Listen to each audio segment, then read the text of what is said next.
아프리카 대륙 중남부에 있는 잠비아에서 보츠와나로 넘어가는 국경인 잠베지강 선착장. 각종 물자를 실은 트럭 100여 대가 강을 건너려고 1km 넘게 줄지어 서 있는 것을 볼 수 있습니다. 다리가 없어 이 트럭들은 폰툰이라고 하는 작은 바지선을 타고 강을 건너야 합니다. 그런데 폰툰이 두 척뿐인데다 한 번에 트럭을 한두 대밖에 실지 못하기 때문에 트럭 기사들은 보통은 일주일 정도 선착장에서 기다릴 수밖에 없습니다. 바로 이처럼 중남부 아프리카 해상물류는 대륙 최남단인 남아프리카 공화국 더 바낭을 통해 이루어집니다. 철도가 없기 때문에 육상 운송은 주로 트럭으로 하고 있습니다. 트럭이 아프리카 중부에서 남부로 또는 그 반대 방향으로 움직이기 위해서는 꼭 거쳐야만 하는 곳이 있는데요. 바로 카중굴라라는 지역입니다. 잠비아, 보츠와나, 짐바브웨, 나미비아 등 4개국의 국경이 이곳에서 만나기 때문에 카중굴라의 고질적 병목 현상 해결은 이 지역 국가들의 수건 사업이었습니다. 다리를 놓아야 했지만 국가마다 재정 상태와 정치 경제 상황이 달랐던 탓에 매번 이해관계가 엇갈렸고 계속 지연만 되어 왔었기 때문입니다. 하지만 내년 3월이면 이런 풍경은 사라집니다. 잠베지강의 923m 길이의 카중굴라 대교가 개통되기 때문인데요. 상대적으로 재정 여건이 좋은 보츠와나와 잠비아 두 국가가 비용을 절반씩 부담하기로 합의하면서 2014년 이 사업이 본격화되기로 결정됐습니다.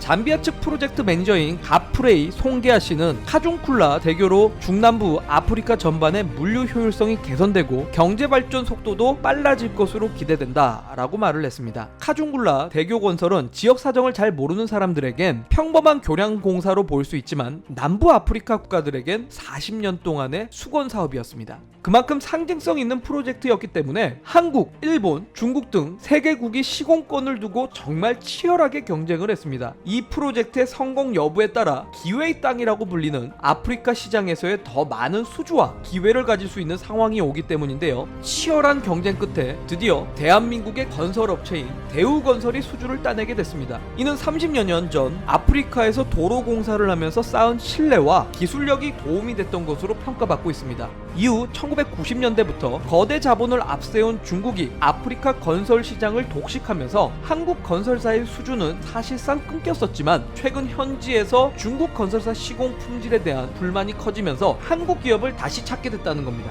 이에 보츠와나 프로젝트의 매니저는 중국 기업이 만든 도로는 10년을 못 버티고 하자가 생기지만 대우건설이 만든 도로는 30년이 지나도록 멀쩡했다라며 품질에 대한 믿음이 있기 때문에 중요한 공사를 맡긴 것이다 라고 평을 했습니다. 그런데 말입니다. 이렇게 한국이 수주를 한 상황에서 과연 일본은 가만히 있었을까요? 사실 카중굴라 교각은 일본 국제협력단의 국제원조로 시작된 프로젝트였습니다. 이런 경우 원조를 제공하는 나라의 기업이 일반적으로는 시공권을 갖는 것이 보통입니다. 일본 국제협력단 역시 일본 기업이 유리하도록 특수공법 수행 실적을 입찰 참여 조건에 넣었습니다. 이 상황에서 한국과 중국 기업은 각자 국내에서 수행했던 공사 실적을 근거로 입찰에 참여를 했는데요. 일본의 계획과 다르게 보츠와나와 잠비아 정부가 이 부분을 인정하면서 일본 국제협력단의 계획은 무산됐었던 것입니다. 카중굴라 교각 공사가 성공적으로 마무리되면 한국 기업의 기회도 많아질 전망입니다. 이미 대우건설은 잠비아와 콩고 민주공화국 국경을 잇는 450억 규모의 교량 프로젝트를 제안받은 상태입니다. 대우건설 관계자는 아프리카 국가들이 중국에 대한 회의감이 생겨나는 지금이 우리에겐 기회라고 말을 했습니다. 또한 한만희 서울시립대 국제도시과학대학원 교수는 한국 기업들이 아프리카에서 더 성과를 내도록 정부 차원에서 꾸준한 정책적, 재정적 지원이 필요하다고 말을 했는데요. 대한민국의 뛰어난 기술력이 세계 각지에 퍼져나갈 수 있기를 기대해봅니다. 조만간 다른 영상을 통해 또다시 인사드리겠습니다. 궁금한 점에 대한 댓글은 언제든 환영하니까요. 아래에 댓글을 달아주시길 바라고 좋아요와 구독 버튼 꼭 눌러주시길 바라겠습니다.